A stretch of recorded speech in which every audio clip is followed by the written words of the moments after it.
Hey girls, it's me, it's Kat. I'm just coming on with my first part of my collaboration with 25 items with not spending any money. Sorry, this lighting sucks. My husband is in the living room watching TV, and I didn't want y'all to have to listen to that. So, first thing I'm going to show you, though, is not part of the collab. It's just the book cover I'm working on, and it's for myself. Got this fabric at either Hobby Lobby or Joann's. I just got like a half a yard, but I think it's very pretty. I love butterflies. I put book corners on it. Now, it is covered with fabric, and no, I don't sew. I've broken many, I do mean many, sewing machines. So much so that when I had home economics, I cannot talk, in school, that I was banned from touching another machine. So, anyway, here's the inside.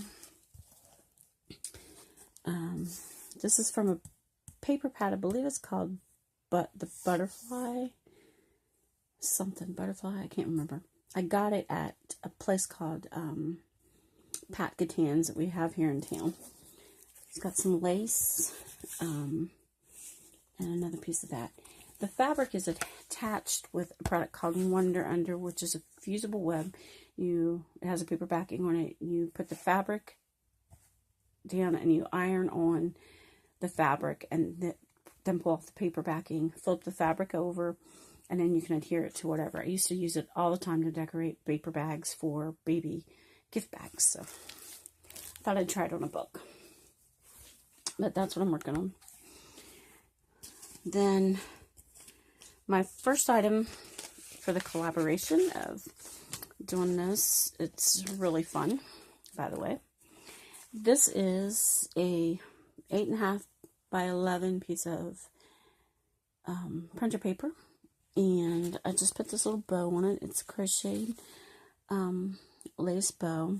It's got a little charm on a Tim Holtz garment pen, and this just slides off. And then when you open it up, that's what it looks like on the outside. And that is just a decoupaged napkin. It makes it feel kind of almost leathery because I used a product called Decoupage Medium instead of Mod Podge. So it's not got the shine, but it is protected. Then I just inked it up with Tim Holtz Vintage Photo. And then I did the inside. So that's my first one.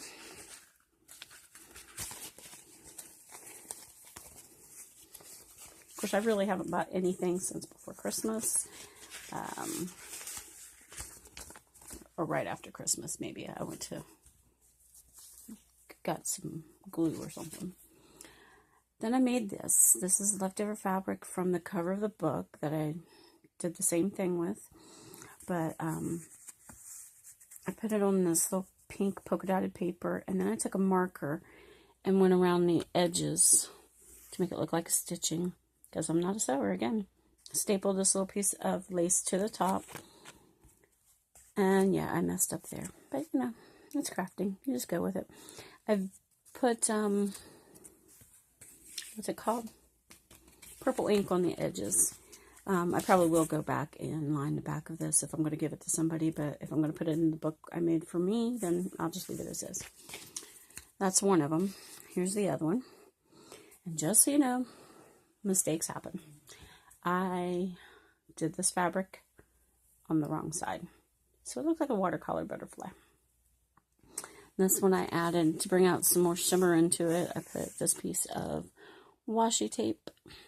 I did the stitching in a little different way this time with my pen. And so that was the second item. Those two cards are one item on my list of 25. Then I made 2 envelopes, and they are the third item.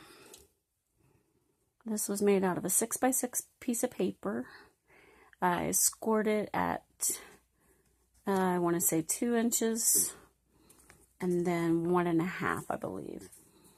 And then I put it on the back. I just glued it down, trimmed up the 1/2 inch on the bottom, and then did the top, and I stuffed it with these little papers from the Tuesday morning magnetic closure notepads. I have like 4 of them. I love those things. And then it's got just some leftover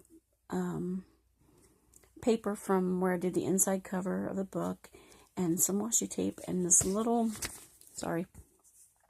pink sticker with some gold on it. That's the first one. And the second one of the set, if you want to call them a set.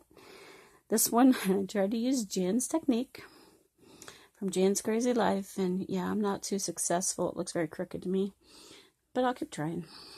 I think I like my punch board better, though. This is a little card I got in probably 20 years ago. Maybe not that long, but it seems that way. And it just says treasure. Got another one of those little pink hearts. Some more of the washi tape. And it's got some more of those little journaling cards. So that's 3. Oh, sorry, it's warm in here. And this is my 4th one. This is my favorite. I used a 6x6 piece of paper that I scored down the middle on 3, and then scored it from the bottom up 2, and folded it, cut off this edge. I put some more of those little notepad papers that I just glued to each other on that side. So when you open it up, you have a little notebook. And I made this little tag out of the leftover piece from this side, And it's just got some layered music paper, a partial ticket, and a little flower held on with a silver brad, and some more of that crochet trim. And then I punched these out with my Martha Stewart punch. And this is, I cannot think of the name of the game, but it's a card game. You play with cards, and I got it at a flea market, so. And I think it was Mary Beth from MB Gray Designs who did something similar. And I just took it and turned my own twist on it. She was doing it for a mini album, I believe. So, yeah. As I say, my name is Perfectly Imperfect Crafts, because everything I make is absolutely perfectly imperfect. If everything turned out perfect, I would have to say I'm not a crafter. I'm a perfectionist, and I am not one. So I like to just create and see what comes of it. So I hope you are having a good night. Hope this video wasn't too long, and I will chat with you later. Bye.